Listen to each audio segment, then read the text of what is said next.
Rather, his architecture was composed of other specific pieces of architecture from his history, or very recognizable animals or objects like cows.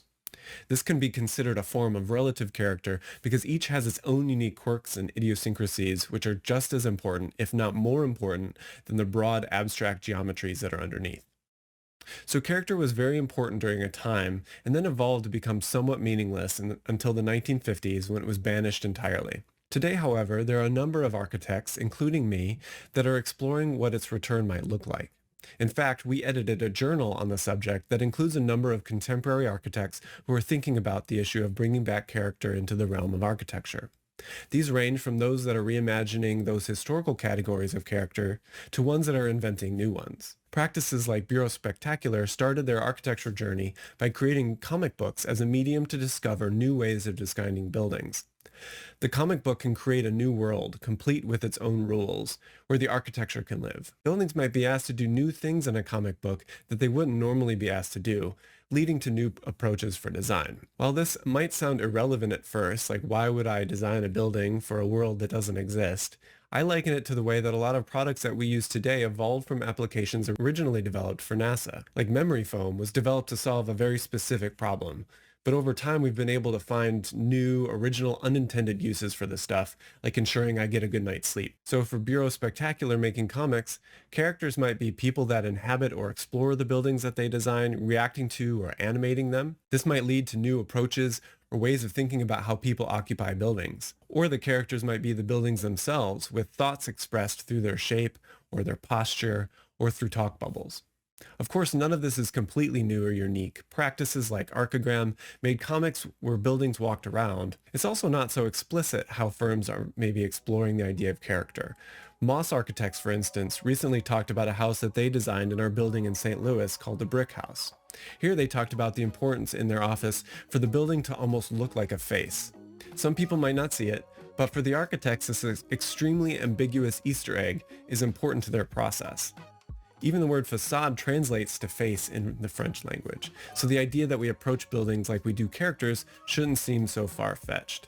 So while character might be a term mostly used in a real estate context in the recent past, it also has a long history in architecture, and even though it's been long but forgotten, today architects are trying to rediscover or reclaim what it means. It takes into consideration how people think and experience the built environment, and offers a sometimes playful way of treating very serious issues. Thanks for watching and making it this far. We'll see you later.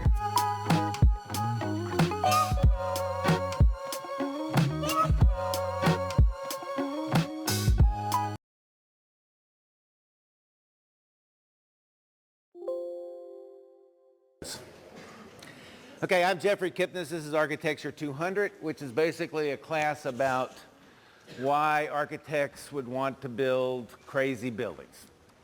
So the goal is to, there are several goals. One is to introduce you to architecture. Secondly is to maybe induce some of you to even thinking about it as a possibility of a major as a career. It's unbelievably fun.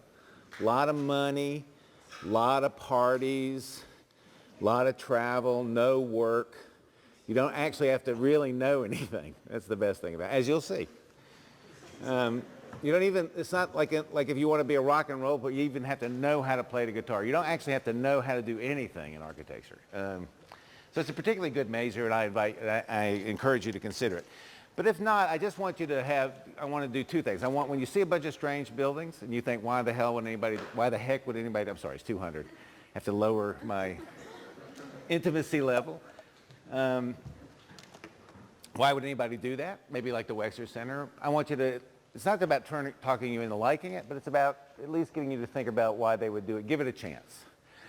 And also, as we look at stranger and stranger buildings, you'll form an appreciation, I think, a deeper appreciation for the kinds of buildings that you like. So, I'm ready to start.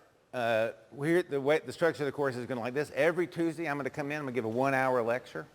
Then most of the time, I'll hang around if anybody wants to ask any questions for as long as you want, up to another hour. If you want to leave